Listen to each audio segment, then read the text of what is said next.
Comment चल रहा है। जय हिंद साथियों, नमस्कार, स्वागत है आप सभी का आपके अपने चहेते प्लेटफॉर्म टीचर्स एकेडमी पर। मैं आकाश विक्रम सिंह, आपकी बायोलॉजी फैकल्टी। तो भाई प्रस्तुत हूँ आज आप लोगों के सामने प्रैक्टिस नंबर थर्ड लेकर। और ये प्रैक्टिस हम लोग कर क्यों रहे हैं भाई? तो आप बोलेंगे सर बीपीएससी टीआरई 4.0 के लिए साइंस बायोलॉजी की ये प्रैक्टिस है। बीपीएससी टीआरई 4.0 के लिए साइंस बायोलॉजी की ये प्रैक्टिस है। आप कहीं का भी टीजीटी दे रहे हों, कहीं का भी पीजीटी दे रहे हों, ये प्रैक्टिस आपके लिए इफेक्टिव होने वाली है। ठीक है। और ये प्रैक्टिस जो है अपनी, ये एनसीईआरटी और कुछ क्वेश्चंस एससीईआरटी बेस्ड होंगे, मतलब आपके स्टेट बोर्ड के कुछ बुक्स होंगी उसके ऊपर भी ये क्वेश्चंस बेस्ड होंगे। स्वागत है आप सभी का भाई। गुड मॉर्निंग निकिता जी, प्रीति चौधरी जी, बायोलॉजी एस्पायरेंट जी, गुड मॉर्निंग, जय माता दी।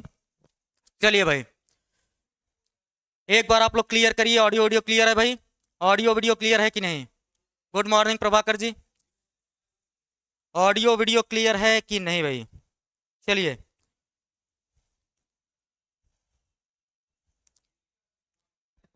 बहुत बढ़िया। चलिए, इसी क्रम में अगर हम लोग देखें भाई, इसी क्रम में अगर हम लोग देखें तो आप लोगों को पता है कि teachers academy course of the day करके एक प्रोग्राम लाती है।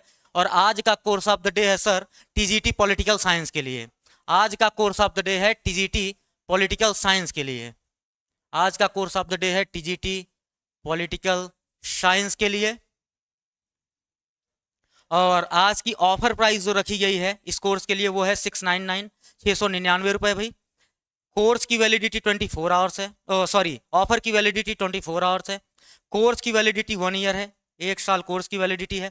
हम प्रोवाइड क्या करेंगे सर? तो रिकॉर्डेड क्लास होगी, प्रैक्टिस क्लास होगी, डाउट सेशंस होंगे, एडवांस पीडीएफ नोट्स होगा। तो जिन्हें भी ये बैच ज्वाइन करना है तो यहाँ संस्था के 2 नंबर दिए गए हैं, यहाँ संस्था के 2 नंबर दिए गए हैं। इस नंबर पर कॉल या व्हाट्सअप करके आप लोग बैच से रिलेटेड जानकारी ले सकते हैं और बैच को ज्वाइन कर सकते हैं। और जैसा कि आप लोगों को पता है कि हमारे टोटल 3 नए बैच चल रहे हैं, जैसे कि बीपीएससी टीआरई 4.0 साइंस के लिए, सेकंड है आपका एमपी टेट वर्ग 2 मेंस के लिए, सेकंड है एमपी टेट वर्ग 2 मेंस के लिए, और थर्ड है एनवीएस टीजीटी के लिए। थर्ड है एनवीएस टीजीटी 2024 के लिए। तो अभी तक आप लोगों ने अगर कोई भी बैच ज्वाइन नहीं किया है तो अपनी तैयारी को इफेक्टिव बनाने के लिए भाई यहाँ पर 2 संस्था के नंबर दिए गए हैं। इस बैच से रिलेटेड जानकारी ले सकते हैं और बैच को ज्वाइन कर सकते हैं। अपनी तैयारी, अपनी प्रिपरेशन को भाई बेहतर ढंग से कर सकते हैं। चलिए भाई, तो इसी क्रम में अब हम लोग बढ़ते हैं। और बताइए एक बार, ऑडियो ऑडियो क्लियर है? एक बार क्लियर कर दीजिए, डन करिए भाई, शुरू किया जाए। गुड मॉर्निंग आप सभी को। स्वाति जी, जय माता दी, नेचर ब्लॉग जी, अंजू जी। चलिए भाई, शुरू करते हैं आज की क्लास को और लेते हैं पहला सवाल। फर्स्ट क्वेश्चन आपकी स्क्रीन पर है। आपसे बोल रहा है during which stage in the complete oxidation, in which stage in the complete oxidation of glucose are the greatest amount of ATP molecule formed from ADP. आपसे बोल रहा है कि ग्लूकोज के ऑक्सीडेशन, कंप्लीट ऑक्सीडेशन के किस स्टेज में सबसे ज्यादा मात्रा में क्या होगा? एटीपी का फॉर्मेशन होगा एडीपी से। ग्लाइकोलिसिस में, क्रेब्स साइकिल में, इलेक्ट्रॉन ट्रांसपोर्ट चेन में, सीएसआईआर नेट लाइफ साइंस के लिए बैच शुरू कीजिए सर जी। जी बिल्कुल जगदेव जी, हम लोग ट्राई करेंगे। अभी तो उस पर विचार नहीं चल रहा है, बट हम लोग प्रयास करेंगे कि बैच शुरू हो। Good morning Meena ji. Bio informatics जी का आंसर सी आया है, स्वाति जी का आंसर सी आया है। कहां पर सबसे ज्यादा एटीपी होगा भाई? एटीपी सबसे ज्यादा कहां पर रिलीज होगा या कहां सबसे ज्यादा एटीपी बनेगा? जवाब आ रहा है सर इलेक्ट्रॉन ट्रांसपोर्ट चेन। आप लोगों के जवाब आ रहे हैं सर इलेक्ट्रॉन ट्रांसपोर्ट चेन। चलिए, आप लोगों ने बोला सर इलेक्ट्रॉन ट्रांसपोर्ट चेन। ये बताइए इलेक्ट्रॉन ट्रांसपोर्ट चेन के थ्रू कितने एटीपी का फॉर्मेशन होगा? प्रणाम खुशबू उमर जी, बताइए इलेक्ट्रॉन ट्रांसपोर्ट चेन के थ्रू कितने एटीपी का फॉर्मेशन होगा? How many ATP formed from electron transport chain? Electron transport chain के थ्रू कितने एटीपी का फॉर्मेशन होगा?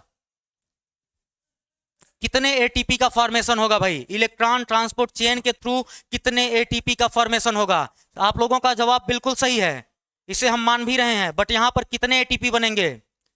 बताइए कितने एटीपी का फॉर्मेशन होगा इलेक्ट्रॉन ट्रांसपोर्ट चेन के through? 38 ATP. Electron transport chain के थ्रू 38 एटीपी बनता है क्या भाई? अरे हमने पूछा है कि इस ईटीएस के थ्रू कितने एटीपी बनेंगे। कुछ सबस्ट्रेट लेवल फास्फोराइलेशंस होते हैं जहां पर डायरेक्ट एटीपी का फॉर्मेशन होता है, जहां पर डायरेक्ट एटीपी का फॉर्मेशन होगा। इलेक्ट्रॉन ट्रांसपोर्ट चेन में कौन जाएगा? आप बोलेंगे सर यहां पर NADH2 जाता है, सर यहां पर FADH2 जाता है, ये चेक के फॉर्म में है, इनसे एटीपी बनती है सर। तो ये बताइए कि इलेक्ट्रॉन ट्रांसपोर्ट चेन में जो एटीपी बनेगा NADH2 और FADH2 के थ्रू बन रहा है, तो ये कितने एटीपी बनेगा? आप लोग 38 एटीपी बोल रहे हैं, जो कि करेक्ट ही नहीं है भाई। 38 एटीपी या 36 हो ही नहीं सकता। आप बोलेंगे सर ग्लाइकोलिसिस के थ्रू 2 एटीपी डायरेक्ट बनते हैं, 2 एटीपी सबस्ट्रेट लेवल फास्फोराइलेशन के थ्रू बनते हैं, सबस्ट्रेट लेवल फास्फोराइलेशन के थ्रू 2 एटीपी बनेंगे। क्रेब्ज साइकिल में 2 GTP बनता है सबस्ट्रेट लेवल फास्फोराइलेशन के थ्रू। तो अगर इलेक्ट्रॉन ट्रांसपोर्ट चेन की बात करें तो 34 एटीपी बनेगा यहां पर कुल मिला के 34 एटीपी बनता है। आप बोलेंगे सर कैसे? 2 NADH2 बनता है किसमें? 2 NADH2 आपका बनेगा ग्लाइकोलिसिस में, वहां से 6 एटीपी मिलेंगे, फिर आपका लिंक रिएक्शन आएगा, वहां से 2 NADH2, फिर वहां से 6 एटीपी, आगे बढ़ेंगे क्रेब्ज साइकिल में, तो कुल मिला के 6 NADH2, 2 FADH2, तो कुल मिला के 34 एटीपी ही बनेगा। लिख के समझाता हूं, लिख के बताता हूं भाई। आप बोलेंगे सर ग्लाइकोलिसिस, ग्लाइकोलिसिस थोड़ा सा दिमाग लगाया करिए भैया। ग्लाइकोलिसिस में 2 ATP बनेगा और साथ में क्या बनेगा? 2 NADH2 बनेगा, 2 NADH2 बनेगा। फिर आ गए हम लोग link reaction, oxidative decarboxylation. Link reaction में आप बोलेंगे सर 2 NADH2 का फॉर्मेशन होगा, 2 NADH2 बनेगा। देन आ जाएगा सर क्रेब्ज साइकिल, क्रेब्ज साइकिल, तो क्रेब्ज साइकिल में सर कुल मिला के 2 GTP का फॉर्मेशन होता है, 2 FADH2 का फॉर्मेशन होता है, 2 FADH2 और 6 NADH2 का फॉर्मेशन होगा, 6 NADH2 का फॉर्मेशन होगा। तो ये जाएगा आपका कहां पर? ETS में, ये जाएगा ETS में, और ये भाई साहब लोग जाएंगे ETS में। तो यहां से ETS में कितना मिला? आप बोलेंगे सर 6 ATP मिला। यहां से कितना मिला? आप बोलेंगे सर यहां से भी 6 ATP मिला, यहां से भी 6 ATP मिला, यहां से सर 4 ATP मिला, और यहां से सर कुल मिला के 18 ATP मिले, 18 ATP मिला। तो ये हो गए 18, 4 22, 6 28, 6 34। कितने ATP हुए भैया? कितने हुए? आप बोलेंगे सर 34 ATP। कितने ATP? 34 ATP। सवाल को ध्यान से पढ़ा करिए, ये सब सवाल में फ्रेम्ड देखा हूं, तो मैं अपने तरीके से चीजों को बता दे रहा हूं। आप लोग अगर थोड़ा सा कंसंट्रेट नहीं करेंगे तो चीजें गड़बड़ होंगे। 34 ATP, जी बिल्कुल, ATP तो 34 बनेगा, कहां से? ETS के थ्रू। बाकी आपका 4 ATP डायरेक्ट बनता है, डायरेक्टली बनेगा, सबस्ट्रेट लेवल फास्फोराइलेशन के थ्रू बनेगा। ठीक है, चीजें क्लियर हो रही हैं कि नहीं? चलिए ये चीजें ध्यान में रखिएगा। अगला सवाल ये नोट कर लीजिएगा भाई आप लोग। Next question, ectophloic siphonostele. Ectophloic siphonostele is found in बाइफ्लोएमी नाल रंभ किन में होता है? यहां पर बताइए, ectophloic siphonostele is found in, ectophloic siphonostele is found in.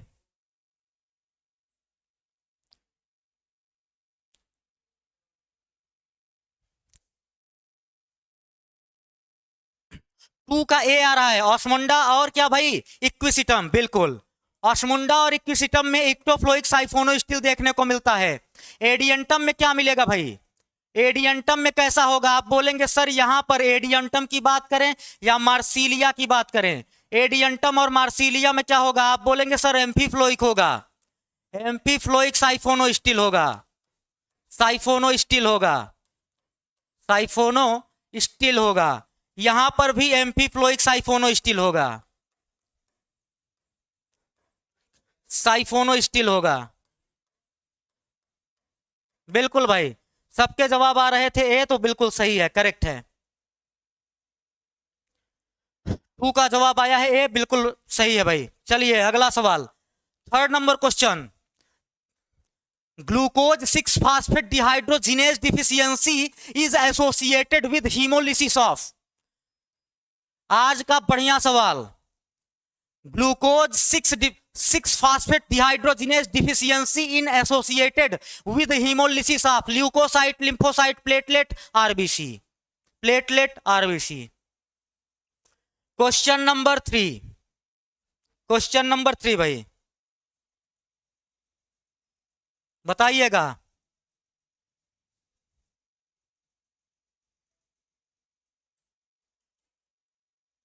D का डी आ रहा है आरबीसी, बायो इन्फॉर्मेटिक्स जी का आंसर डी, स्वाति जी का आंसर डी, बायोलॉजी एस्पायरेंट जी का आंसर डी।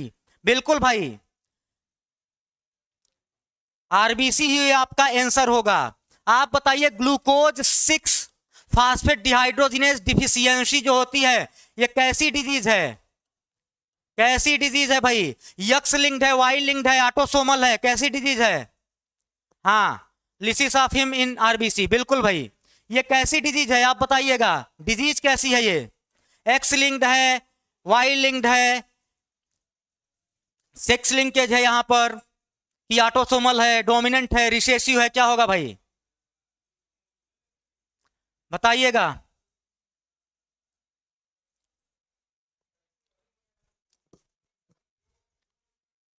कैसी डिजीज है भाई?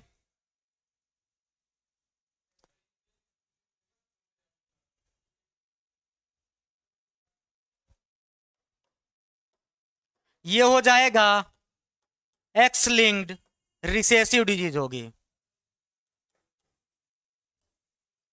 आप यहां पर मस्कुलर डिस्ट्राफी को भी रख सकते हैं, मस्कुलर डिस्ट्राफी को भी आप रख सकते हैं।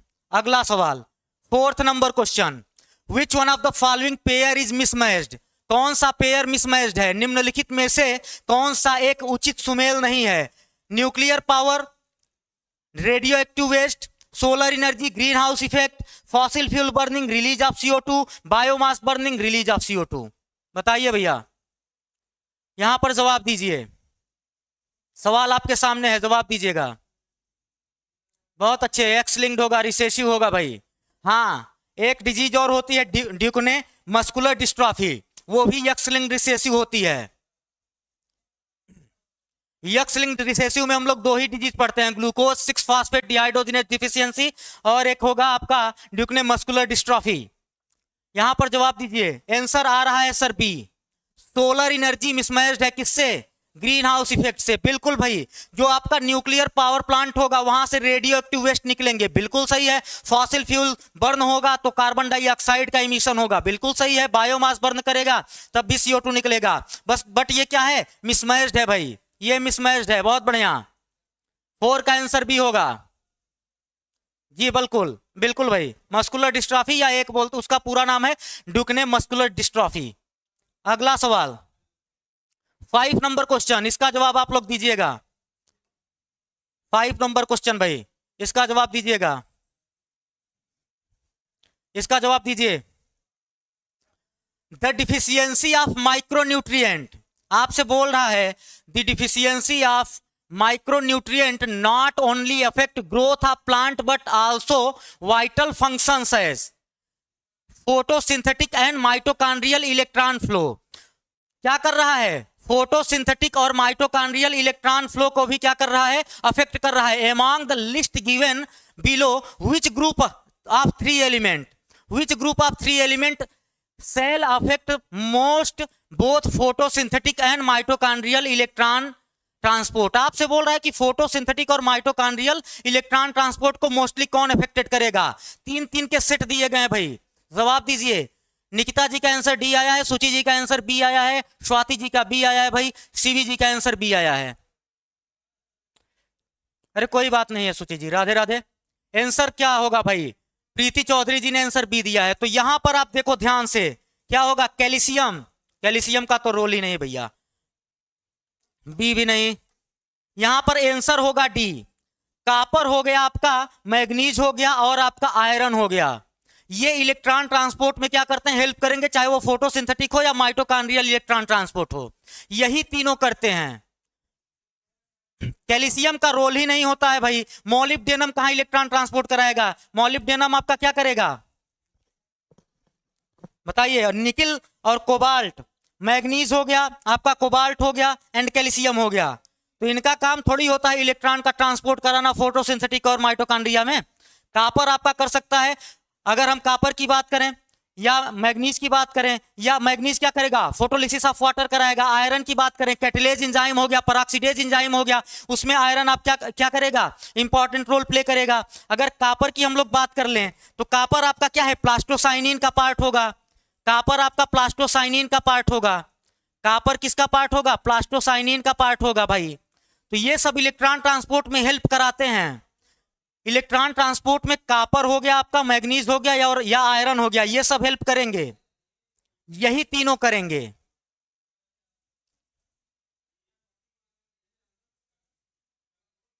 जी डिजीज बता दिया है स्वाति जी ने, बिल्कुल। बट यहां पर पूछा कुछ और जा रहा है कि cell affect most both photosynthetic and mitochondrial electron transport. मतलब फोटोसिंथेटिक और माइटोकॉन्ड्रियल इलेक्ट्रॉन ट्रांसपोर्ट को इन तीनों सेट में, चारों सेट में जो भी दिया गया, चारों ऑप्शंस में जो तीन तीन के सेट दिए गए हैं, कौन अफेक्ट करेंगे? तो आंसर आपका डी ही बनेगा। ठीक है, अगला सवाल, थ्रो विच सेल, ये ठीक ठाक सवाल है, through which cell the embryo sac does pollen tube enters the embryo sac. आप बताइएगा, भ्रूण कोश की किस कोशिका में से होकर पराग नलिका भ्रूण कोश के भीतर प्रवेश करती है? Through which cell of the embryo sac does the pollen tube, कहां से पॉलन ट्यूब इंटर करता है? परसिस्टेंट सिनर्जिड से, या एग सेल से, सेंट्रल सेल से, या डीजनरेटेड सिनर्जिड से, या डीजनरेटेड सिनर्जिड से, या डीजनरेटेड सिनर्जिड से। 6 नंबर क्वेश्चन, 6 का ए आंसर आ रहा है। अगर सिनर्जी डीजनरेट रह गया तो क्या पॉलन ट्यूब को इंटर करने देगा क्या? अगर सिनर्जिड बना रह गया तो क्या पॉलन ट्यूब को इंटर करने देगा क्या भाई? क्या पॉलन ट्यूब को इंटर करने देगा? अगर सिनर्जिड बना रह गया, क्या पॉलन ट्यूब को इंटर करने देगा? बताइए, अगर सिनर्जिड बना रह गया, अरे गाइड करता कैसे है? खुद को डिजेनरेट कर लेगा, रास्ता दे देगा जाने के लिए। भाई डिजेनरेट सिनर्जिड होना चाहिए ना। अगर वो परसिस्टेंट रह गया तो रास्ता देगा कैसे? गाइड करने का सेंस क्या है? रास्ता प्रोवाइड करता है भाई। अगर वो परसिस्टेंसी रख दिया, ये रुका रह गया, तो पॉलन ट्यूब इसके पास आके रुक जाएंगे, अंदर नहीं जा पाएंगे।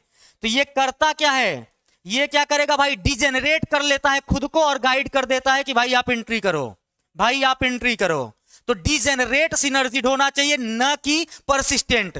परसिस्टेंट रह गया तब तो काम ही खत्म हो गया। पॉलन ट्यूब आकर वेट करे, जब उसका मन होगा तो जाने देगा, जब उसका मन होगा तो जाने देगा। लॉजिकली थोड़ा सा सोचा करिए, डिजेनरेटेड सिनर्जिड होगा। अगला सवाल, 7 number question, in a type of apomixis known as adventive embryos developed directly from the अपस्थानिक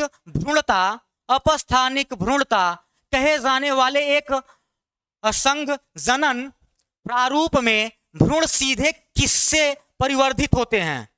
7 number question,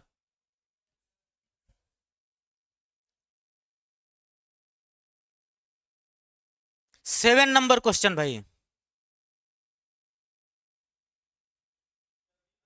जी बिल्कुल महबूब आलम जी, 7 नंबर क्वेश्चन आंसर आ रहा है सर बी, न्यूसिलस और इंटेगुमेंट। बिल्कुल भाई, न्यूसिलस और इंटेगुमेंट बिल्कुल सही है। अगर न्यूसिलस क्या करता है? न्यूसिलस डेवलप करता है एम्ब्रियो के फॉर्म में, तो न्यूसिलर पॉलीएम्ब्रियोनी बोलते हैं।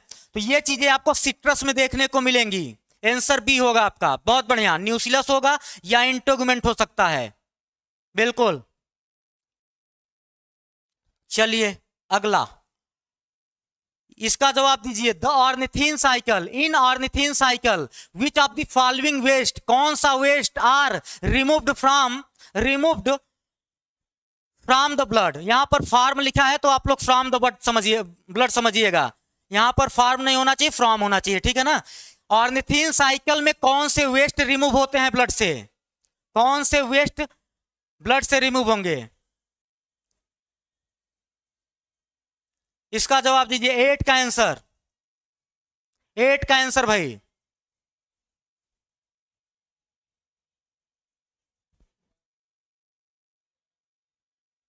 एट का आंसर। किसी का ए आ रहा है, किसी का बी आ रहा है, किसी का सी। अरे भैया, ऑर्निथीन साइकिल में होता क्या है? कार्बन डाइऑक्साइड और अमोनिया, ये क्या करते हैं? कार्बन डाइऑक्साइड और अमोनिया बाइंड करते हैं। इंजाइम होता है कार्बामिल फास्फेट सिंथेटेज, बनाएगा क्या? कार्बामिल फास्फेट फास्फेट, ये बना लेगा। आप बताइए रिमूव क्या हुआ? आप बोलेंगे सर कार्बन डाइऑक्साइड और अमोनिया।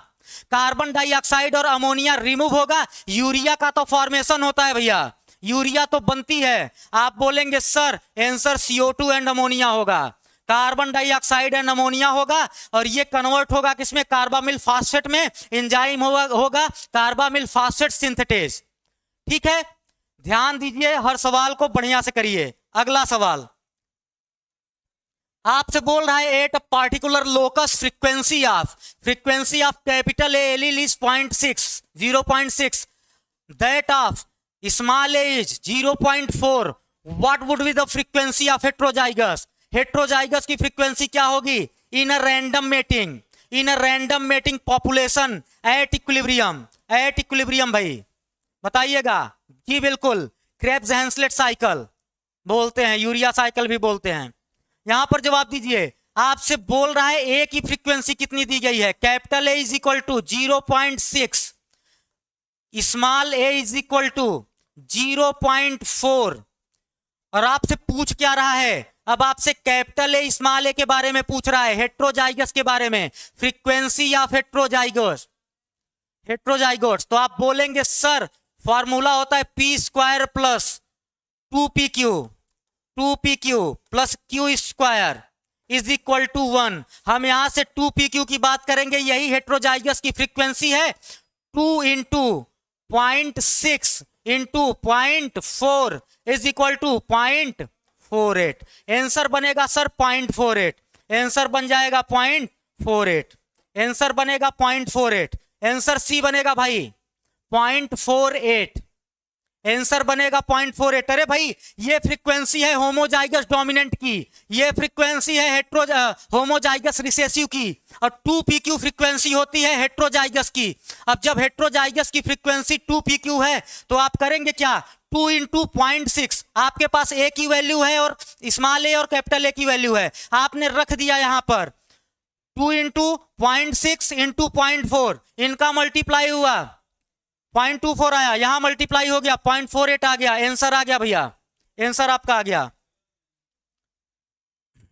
गुड मॉर्निंग आरती Soni ji, good morning Daisy जी। चीजें कुछ क्लियर हो रही हैं कि नहीं? कैसे चीजें सॉल्व हो रही हैं? अगला सवाल 10th number question,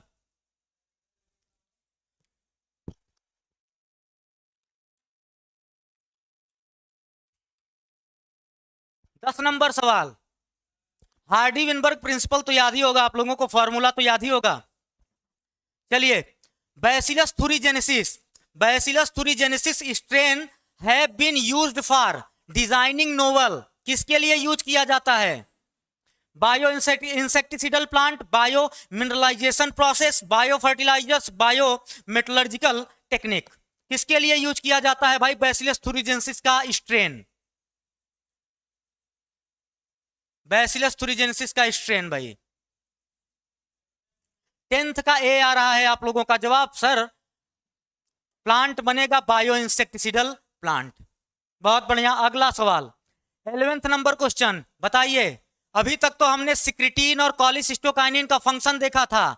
are digestive hormone, ये डाइजेस्टिव हार्मोन होते हैं। दे आर सिक्रीटेड इन, ये सिक्रीट कहां पर होते हैं? किसमें सिक्रीशन होगा इनका? श्रावण इनका कहां होता है भाई?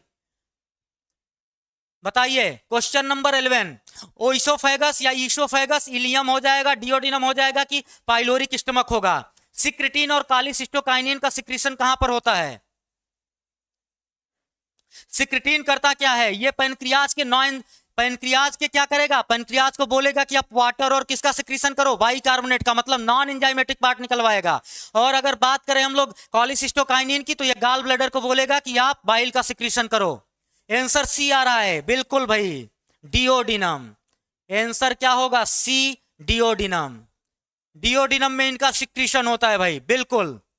सबके जवाब अच्छे आ रहे हैं, बहुत अच्छी बात है, सबके जवाब अच्छे आ रहे हैं भाई। अगला सवाल, chemiosmotic theory of ATP synthesis, chemiosmotic theory of ATP synthesis in the chloroplast, chloroplast की बात हो रही है, and mitochondria is based on, ये किस पर बेस्ड होता है? केमियास्मोटिक थियरी पीटर मिचेल साहब ने दिया था, बताइएगा। ये किस पर बेस्ड होता है? मेम्ब्रेन पोटेंशियल पर, एक्युमुलेशन ऑफ पोटेशियम आयन, कि प्रोटॉन ग्रेडियंट की एक्युमुलेशन ऑफ सोडियम आयन? बताइएगा। केमी osmotic theory.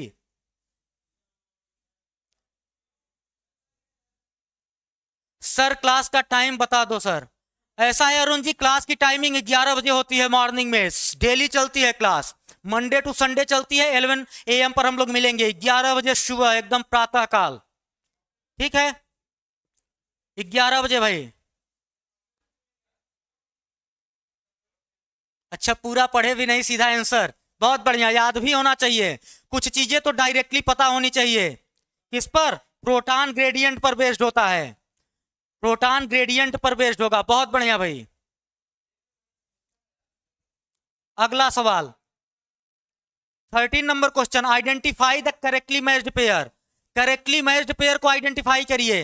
Kyoto protocol, climatic change, Montreal protocol, global warming, basal convention, conservation of biodiversity, Ramsar convention, ground pollution. बताइए कौन सा correct matched pair है? Correctly matched pair कौन सा है भाई?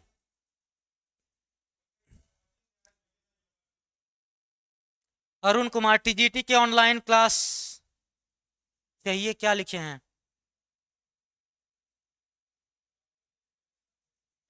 जी बिल्कुल, हमने बेस्ड पूछा है, रिक्वायरमेंट की तो बात ही नहीं हुई है।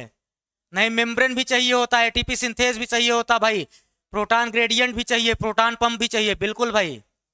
13 का आंसर कभी तक आया है किसी का? ए आ रहा है, बायोलॉजी एस्पायरेंट जी का आंसर बी आ रहा है। यहां पर हम लोग देखते हैं करेक्ट कौन सा होगा। देखिए, क्योटो प्रोटोकॉल किसके लिए है? आप बोलेंगे सर क्लाइमेटिक चेंज या CO2 के लिए था, या ग्रीन हाउस इफेक्ट के लिए था? ग्रीन हाउस गैसेस के लिए था। ठीक है। मॉन्ट्रियल प्रोटोकॉल किसके लिए? आप बोलेंगे सर ये ओजोन के लिए है। ए वाला तो आपका करेक्ट है, बिल्कुल। आप लोगों का जवाब ए आया है, जिनका वो सही है। जिनका जवाब ए आया है भाई, बिल्कुल सही है। ठीक है। अगर बेसल कन्वेंशन की बात कर लें तो ये किसके लिए है? ये movement of hazards substance. Basal convention, movement of hazards substance, movement of hazards substance के लिए है। और अगर हम लोग बात कर लें रामसर कन्वेंशन, तो ये वेटलैंड कंजर्वेशन है। क्या है? वेटलैंड के लिए है भाई, वेटलैंड्स के लिए है। ठीक है। सर मैसेज बहुत स्लो शो हो रहे हैं, नेटवर्क इशू होगा I think. Mehboob Alam ji, network issue हो सकता है। जी बिल्कुल। आंसर तो आपका बन गया ए, बाकी तीनों गलत हैं। क्यों गलत है हमने बता भी दिया है। आप मुझे ये बताइए, किडनी ऑफ अर्थ किसे बोलेंगे भाई? Kidney of earth,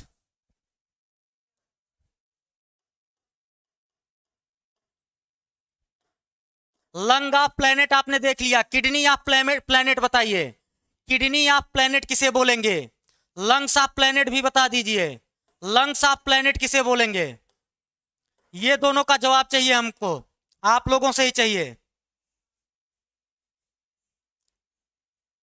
sir human की ओरिजिन 3 बिलियन ईयर एगो या 4 बिलियन ईयर एगो होगा।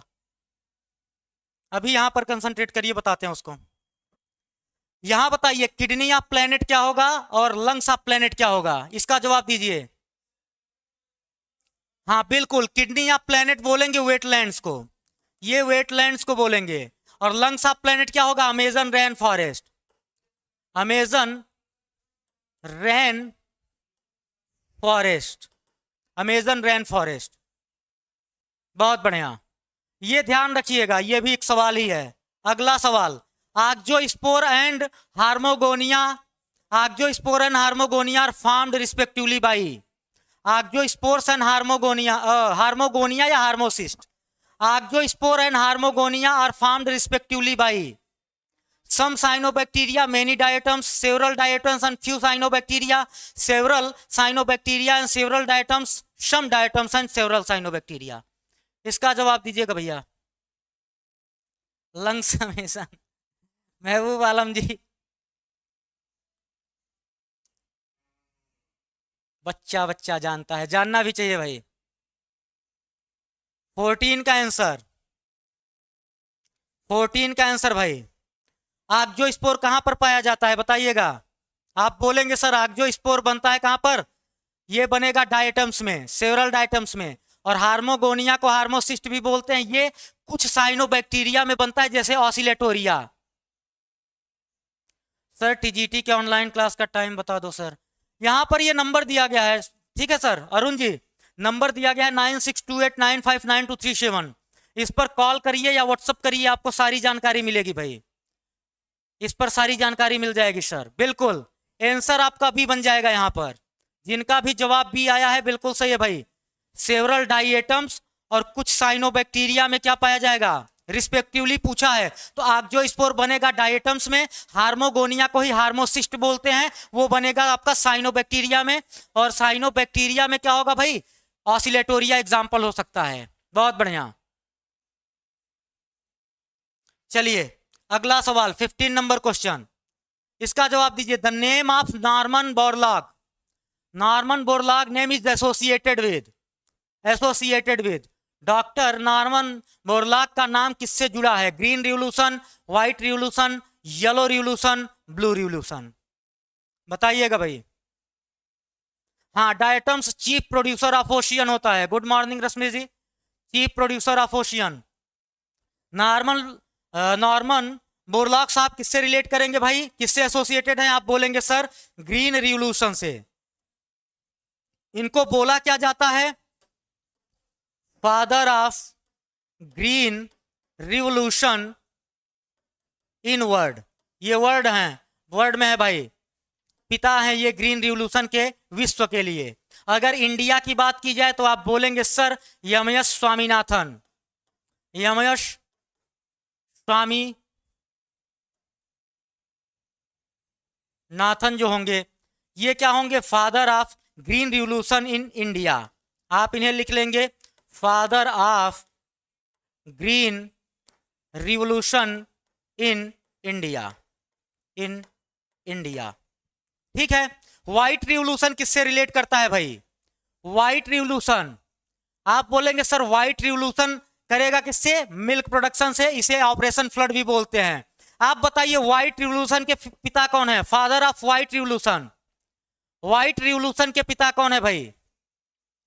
व्हाइट रिवोल्यूशन के पिता, इसके पिता का नाम बताइए व्हाइट रिवोल्यूशन के। आप बोलेंगे वर्गीस क्यूरिन, वर्गीस क्यूरिन भाई।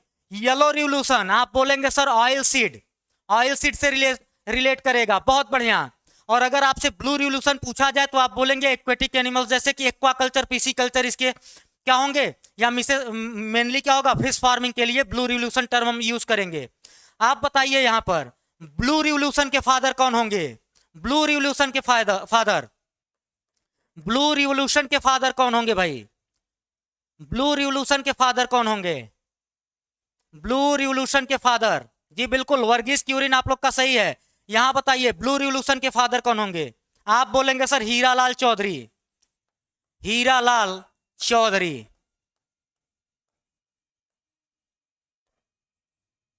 चलिए यहां तक चीजें क्लियर है ना?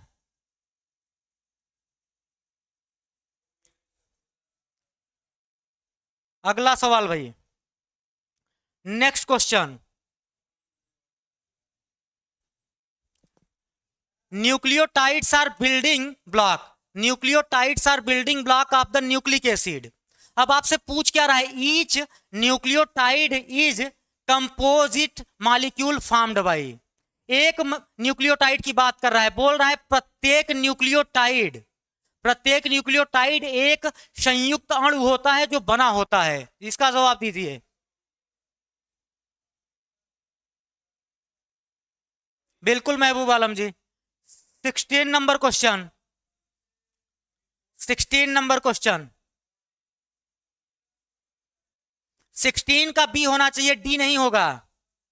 शुगर, फास्फेट और क्या होगा? बेस होगा। आपसे एक न्यूक्लियोटाइड, ईच न्यूक्लियोटाइड की बात किया है। अगर आप एन वाले को आंसर करते हैं, डी वाले को आंसर करते हैं तो ये तो न्यूक्लिक एसिड बना देगा, पॉलीमर की बात हो जाएगी। सेम नहीं है भाई, यहां पर लिख दिए हैं हम, यहां पर एन लिख दिए हैं, यहां पर एन लिख दिए हैं जो कि दर्शाता है कि कई चेन है। एन लिखा है मतलब ये कई चेन है भाई। आंसर बी बन जाएगा आपका।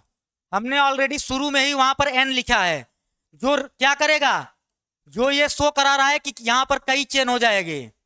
ईच न्यूक्लियोटाइड बना होगा बेस का, शुगर का, फॉस्फेट का। ठीक है, चलिए। अच्छा, दिख नहीं रहा था यहां पर यन हमने लिखा है ना, वो मिसप्रिंट हुआ था, हमने कर दिया है। अगला सवाल, the catalytic efficiency of two enzyme, the catalytic efficiency of two different enzyme can be compared by the, दो भिन्न एंजाइमों की उत्प्रेरण कुशलता कि किसके द्वारा तुलना की जा सकती है, बताइएगा भाई। कैटालिटिक एक्टिविटी को किसके द्वारा कंपेयर किया जा सकता है, किसी दो एंजाइम की कैटालिटिक एक्टिविटी को किसके द्वारा कंपेयर किया जा सकता है? The KM value, the pH optimum value, molecular size of the enzyme, formation of the product. Answer क्या होना चाहिए भैया? KM value. सबका जवाब आ रहा है sir KM value. KM value को बोलते क्या है? बिल्कुल कैटालिटिक एक्टिविटी। अगर दो एंजाइम हैं, उनकी कैटालिटिक एक्टिविटी को अगर हम लोग क्या करें, कंपेयर करना चाहें, तो केएम वैल्यू के थ्रू ही करेंगे। और इसे क्या बोलेंगे? आप बोलेंगे सर मिचेलिस मेंटन कांस्टेंट। बिल्कुल, Michaelis Menten constant. PH optimum value नहीं होगा भाई, केएम वैल्यू पर ही होगा। केएम वैल्यू को ही क्या किया जाएगा? कंपेयर किया जाएगा कैटालिटिक एक्टिविटी देखने के लिए। बहुत बढ़िया, जवाब आप लोगों के अच्छे आ रहे हैं, कुछ लोगों के जवाब गड़बड़ हुए, बट इसे सही करिएगा। अगला सवाल, टॉप शेप। आपसे बोल रहा है top shape multiciliate male gamete and mature seed which bear only one embryo, जो कि केवल एक एम्ब्रियो को क्या किया है? कंटेन किया है, with two cotyledons are characteristic feature of. ये किसका कैरेक्टरिस्टिक फीचर है? बताइए। टॉप शेप का मल्टीसिलिएटेड मेल गैमीट है, मैच्योर सीड विद क्या बियर किया है? वन एम्ब्रियो है, वो एक ही एम्ब्रियो है और दो कॉटिलीडन उसमें है। किसका कैरेक्टरिस्टिक फीचर होगा भाई? बताइए भैया, आंसर बताइए। जवाब आ रहा है सर, आंसर हो जाएगा साइकस। बहुत बढ़िया, साइकेट्स लिखा है, आंसर हो जाएगा साइकस। बिल्कुल भाई, ये चीजें साइकस में देखने को मिलेंगी आपको। साइकस होगा इसका एग्जाम्पल। बिल्कुल बिल्कुल, साइकस ही एग्जाम्पल होगा। लार्जेस्ट मेल गैमीट होता है इसका। यहां पर क्या होता है सर? लार्जेस्ट मेल गैमीट देखने को मिलता है। लार्जेस्ट मेल गैमीट्स किसका होगा? साइकस का ही होगा। बहुत बढ़िया। यहां पर हिंट दिया गया है, टॉप शेप बोला गया है, मल्टीसिलिएटेड बोला गया है, उसके बाद बताया गया है कि एक ही एम्ब्रियो होगा और क्या होगा? दो कॉटिलीडन होंगे। तो ये एक हिंट ही है। हम आंसर नहीं देंगे सर आज, सॉरी फॉर दैट। बिकॉज क्या होगा? हो गया भाई, कोई बात नहीं है। चलिए, which of the following unicellular organism, इसका जवाब दीजिएगा। Which of the following unicellular organism has macronucleus for tropic function. बड़ा न्यूक्लियस ट्रॉपिक फंक्शन कर रहा है, भरण पोषण का काम करा रहा है। And one or more micronuclei for किसमें? रिप्रोडक्शन। बोल रहा है कि जो बड़ा न्यूक्लियस है वो वेजिटेटिव फंक्शन शो करा रहा है, छोटा वाला न्यूक्लियस धुआंधार रिप्रोडक्शन करा रहा है। तो आप बताइए भाई, इसका एग्जाम्पल क्या होगा? ये प्रक्रिया कहां देखने को मिलती है? ये प्रक्रिया कहां देखने को मिलेगी? सर रश्मि मैम नाराज हैं, क्या हो गया? किस बात की नाराजगी है भाई? किसी ने कुछ बोला? आंसर आपका बनेगा सर पैरामीशियम। पैरामीशियम में क्या पाया जाता है? दो न्यूक्लियाई पाए जाते हैं, एक मैक्रो एक माइक्रो। जो छोटा वाला न्यूक्लियस होता है वो रिप्रोडक्शन में भाग लेता है, बड़ा वाला क्या करता है? वेजिटेटिव फंक्शन करता है। तो आंसर आपका बनेगा सर बी। आंसर आपका बी बनेगा। बहुत बढ़िया, बहुत बढ़िया भाई, आंसर बी बन जाएगा। टीलोमिरेज, ये सवाल कल किए हैं लेकिन क्वेश्चन बदल गया है। Telomerase is an enzyme which is a, telomerase एक एंजाइम होता है जो कि होता है आरएनए राइबोन्यूक्लियोप्रोटीन, रिपीटेटिव डीएनए या सिंपल प्रोटीन। बताइएगा।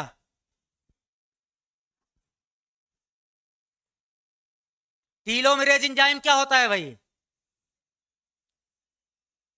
टीलोमरेज एंजाइम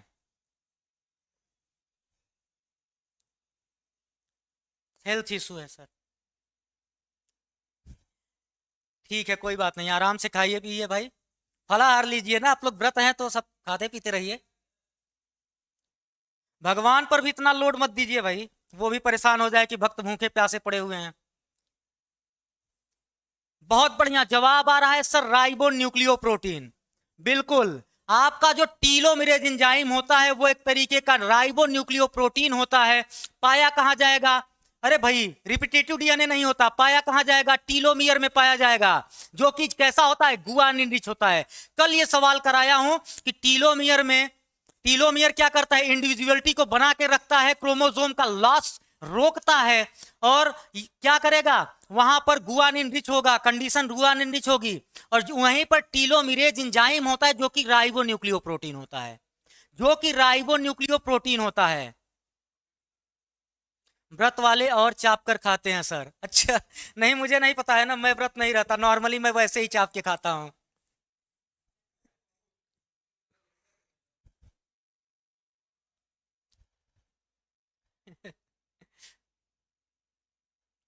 कोई बात नहीं, अगला सवाल।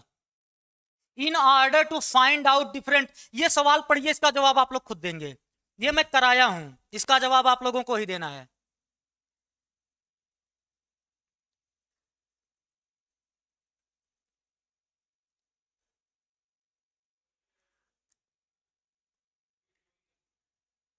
बताइए भाई, क्वेश्चन आपके सामने 21 नंबर क्वेश्चन आपसे बोल रहा है order to find out of different type of gamete produced by pea plant having the genotype capital A small है, capital B small B, it should be crossed, किससे क्रॉस कराना चाहिए? To a plant with the genotype. किसकी बात हो रही है sir? किसकी बात हो रही है?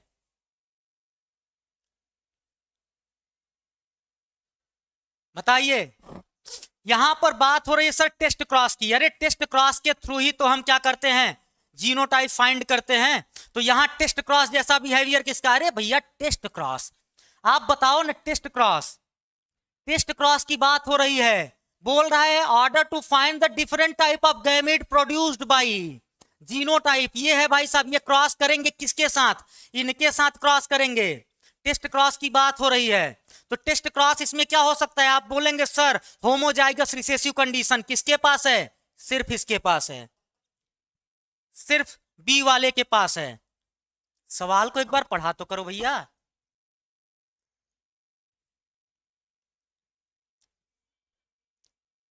बिल्कुल, जीनोटाइप फाइंड करने जाएंगे, टेस्ट क्रॉस कराएंगे। टेस्ट क्रॉस में अगर ये हेट्रोजाइगस आपके पास है तो आप हमेशा होमोजाइगस रिसेसिव को ही रखेंगे। ये सब कुछ एकदम एक एक लाइन बढ़िया से लिख के सब बताया हूं जब क्लास चल रही थी तो आप लोग ध्यान नहीं देते हैं। चलिए इसका जवाब दीजिए, विच of the following is not a hereditary disease? कौन सा हेरिडिटरी डिजीज नहीं है?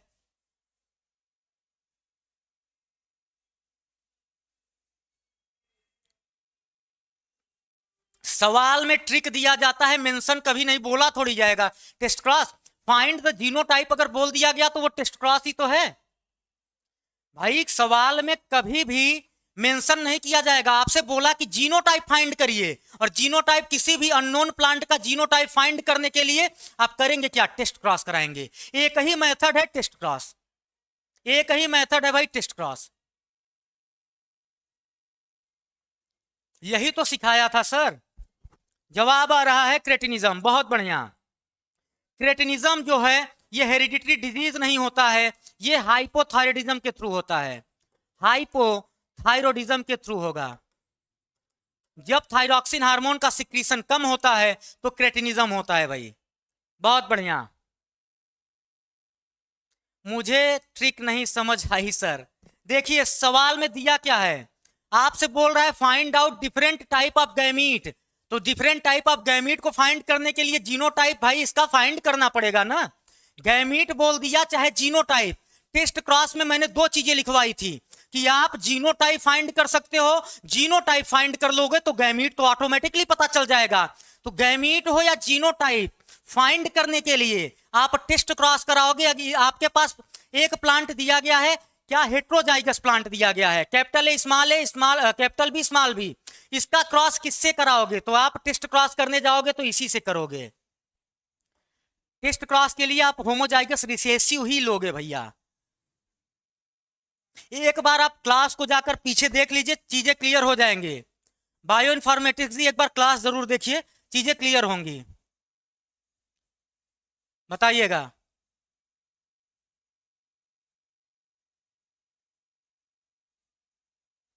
चलिए अगला सवाल, इसका जवाब दीजिए। 23 number question, 23 number question, 23 number question भाई। आप बोलेंगे विच of the following relatively most accurate method, बोल रहा है कि most accurate method for dating a fossil. बताइए जीवाश्मों के जीवन काल निर्धारण की अपेक्षाकृत सर्वाधिक सही विधि कौन सी है? सर्वाधिक सही विधि भाई, सर्वाधिक सही विधि कौन सी है? सबका आंसर डी आ रहा है, आंसर सबका गलत है। Electron spin resonance method. अरे भाई चेक करो आप लोग, इलेक्ट्रॉन स्पिन रेजोनेंस मेथड सबसे एक्यूरेट यही देता है, आंसर ए होगा। आंसर आपका ए बनेगा, इलेक्ट्रॉन स्पिन रेजोनेंस मेथड। इसके थ्रू मोस्ट एक्यूरेट क्या निकाला जा सकता है? डेटिंग ऑफ फॉसिल की जा सकती है। ये मॉडर्न टेक्निक है, अभी के लिए तो मॉडर्न टेक्निक है। आंसर आपका ए बनेगा, आंसर आपका ए बनेगा। ये तीनों से फाइंड होते हैं, चारों से फाइंड होंगे, बट आपसे बोला है सवाल में मोस्ट एक्यूरेट, तो मोस्ट एक्यूरेट में इलेक्ट्रॉन स्पिन रेजोनेंस मेथड होगा।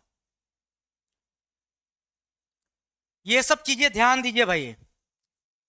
अगला सवाल, विच of the following substance, which of the following substance if introduce into the blood, blood stream में क्या करें? इंट्रोड्यूस कर दें, वुड काज कोगुलेशन, जो कि कोगुलेशन काज करेगा of the blood at the site of its introduction. इन चारों में से ऐसा कौन है जिसको ब्लड में इंट्रोड्यूस करें, जहां पर इंट्रोड्यूस करेंगे वहीं पर कोगुलेशन काज कर देगा, वहीं पर क्या करेगा? थक्का बना लेगा, वहीं पर थक्का बना लेगा। यहां पर बताइए भैया,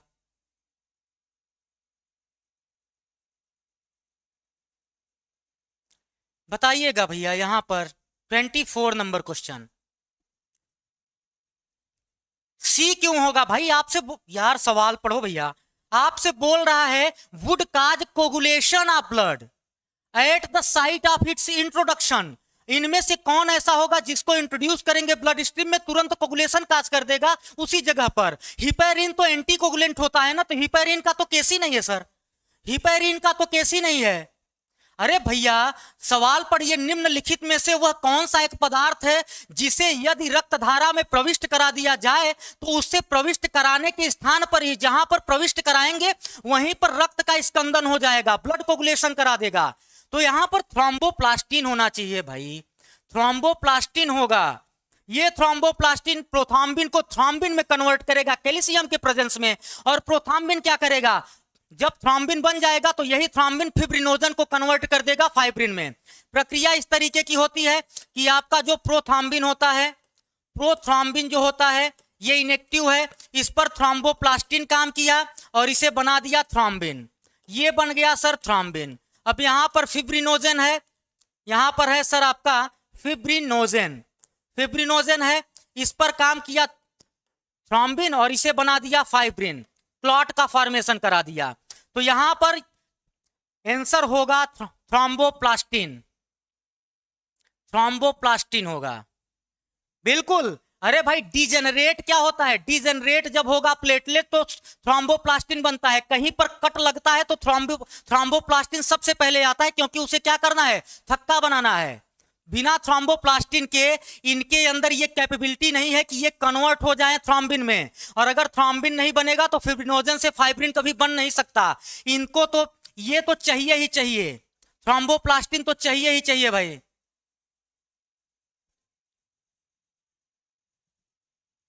तो आंसर आपका क्या बनेगा? आंसर आपका थ्रोम्बोप्लास्टिन बनेगा। हिपैरिन तो एंटीकोगुलेंट होता है, इसका तो केस ही नहीं होगा।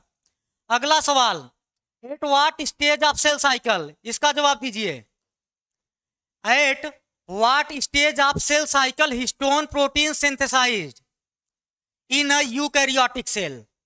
ये अच्छा सवाल है। यूकैरियोटिक सेल के यूकैरियोटिक सेल में सेल साइकिल के किस स्टेज में हिस्टोन प्रोटीन बनेगा? बताइए, हिस्टोन प्रोटीन किस स्टेज में बनेगा? हिस्टोन प्रोटीन किस स्टेज में बनेगा भाई? During telophase, during S phase, during G two stage या इंटायर प्रोफेज? बताइएगा, बताइए इसका answer. 25 number.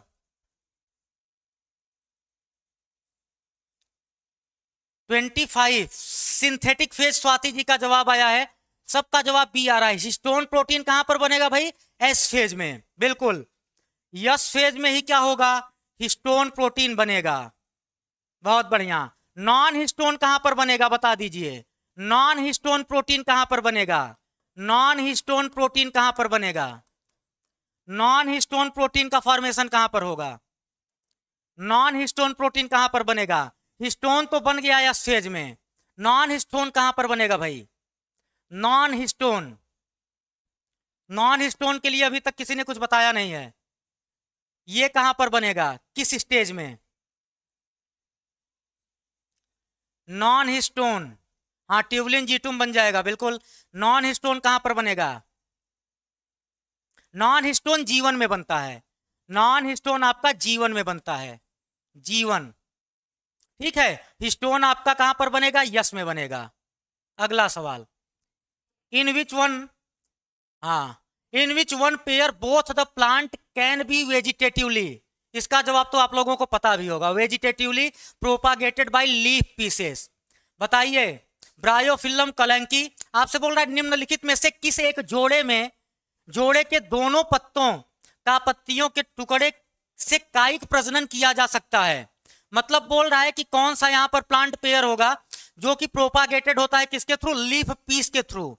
ब्रायोफिल्लम kalanchoe, agave and kalanchoe, asparagus and bryophyllum, chrysanthemum and agave. इसका जवाब दीजिए। जी बिल्कुल, नॉन हिस्टोन आपका बन गया जीवन में। 26 का ए आंसर आ रहा है सर, ब्रायोफिल्लम और क्या, कैलेंकॉय में। बिल्कुल। आप बताइए अगेओ में क्या होता है? अगेओ में वेजिटेटिव रिप्रोडक्शन किसके थ्रू होगा? वेजिटेटिव प्रोपाग्यूल्स किसके थ्रू होगा भाई अगेओ में? तो आप बोलेंगे सर बल्बिल, यहां पर बल्बिल्स का फॉर्मेशन होगा। क्राइजेंथिमम में बताइए, क्राइजेंथिमम में वेजिटेटिव प्रोपागेशन किसके थ्रू होगा? क्राइजेंथिमम में वेजिटेटिव प्रोपागेशन किसके थ्रू होगा भैया? आप बोलेंगे सर यहां पर हो जाएगा सकर, यहां पर हो जाएगा सकर, यहां पर हो जाएगा सकर। अगेओ में बल्बिल होगा और क्राइजेंथिमम की बात की जाए तो यहां पर क्या होगा?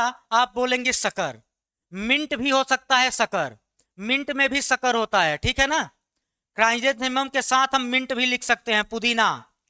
तो पुदीना हो गया, क्राइजेंथिमम हो गया, ये सकर के थ्रू वेजिटेटिवली प्रोपाग्यूट करते हैं। ठीक, बहुत बढ़िया। अगला सवाल, जीनस फॉर, आपसे बोल रहा है जीन्स, सॉरी जीन्स है भाई, जीनस नहीं है।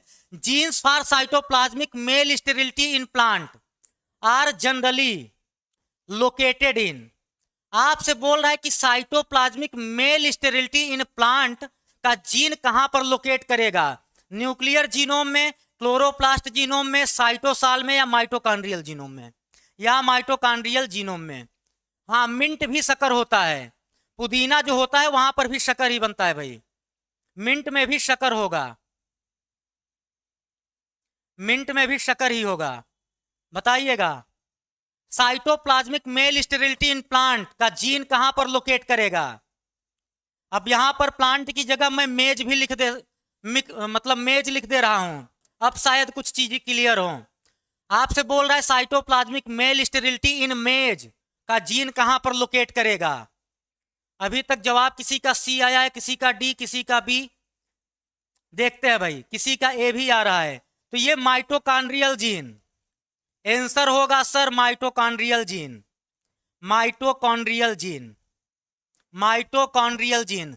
Cytoplasmic male sterility in plant या मेज का जीन कहां पर होगा? ये माइटोकॉन्ड्रियल जीन होता है भाई, माइटोकॉन्ड्रियल जीन होगा, माइटोकॉन्ड्रियल जीन होगा। बिल्कुल, स्वाति जी का जवाब आ गया है, माइटोकॉन्ड्रियल जीन ही होगा। सवाल को थोड़ा सा आप लोग टाइम देंगे, चीजें भाई हो जाएंगी, क्लियर होंगी।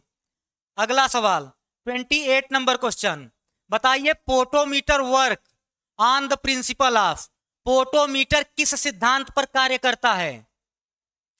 पोटोमीटर किस सिद्धांत पर काम करेगा?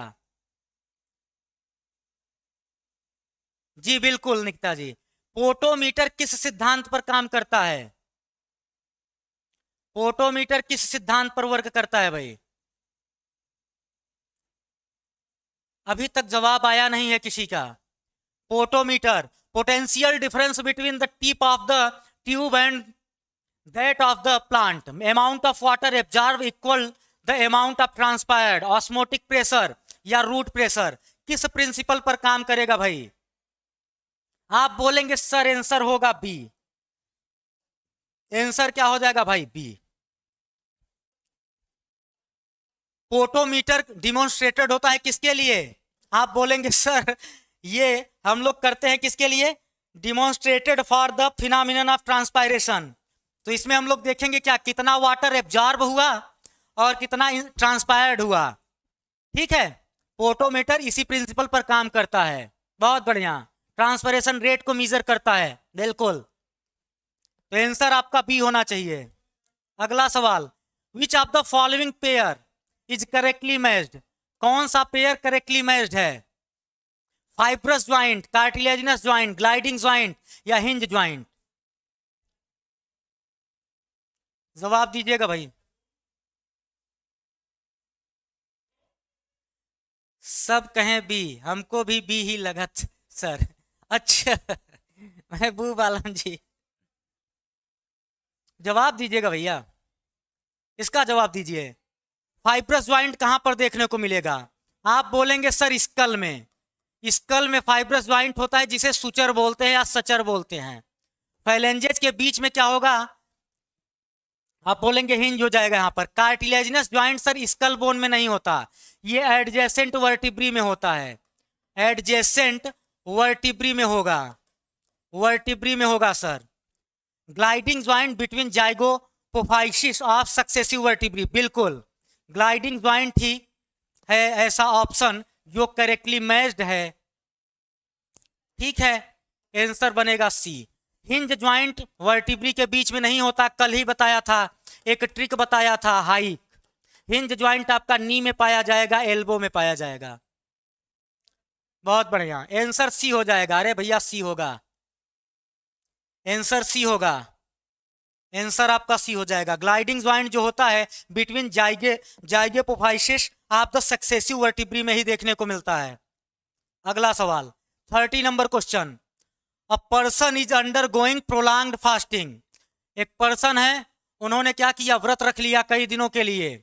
His urine will be found to contain abnormal quantity of, एक व्यक्ति लंबे अरसे से उपवास पर है, उसके मूत्र में किस पदार्थ की असामान्य रूप से पाए जाने की संभावना है? फैट, अमीनो एसिड, कीटोन्स या ग्लूकोज?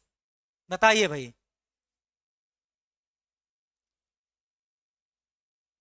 हाँ, फैलेंजेज में भी हो जाएगा भैया, फैलेंजेज में भी हिंज हो सकता है, बिल्कुल सही, मतलब सुकून सर। हाँ, कीटोन बॉडी का फॉर्मेशन हो जाता है, बिल्कुल यूरिन में कीटोन बॉडी का फॉर्मेशन हो जाता है। यहां तक चीजें सही है, बिल्कुल सही है। आप बताइए कीटोन होता कैसा है, फैट सॉल्युबल या वाटर सॉल्युबल? सॉल्युबिलिटी बताइए कीटोन की भाई, कीटोन की सॉल्युबिलिटी बताइए, फैट सॉल्युबल होगा कि वाटर सॉल्युबल? और कीटोन बना किसका हुआ होगा? Made up of, made up of, ketone body किसका बना हुआ होगा?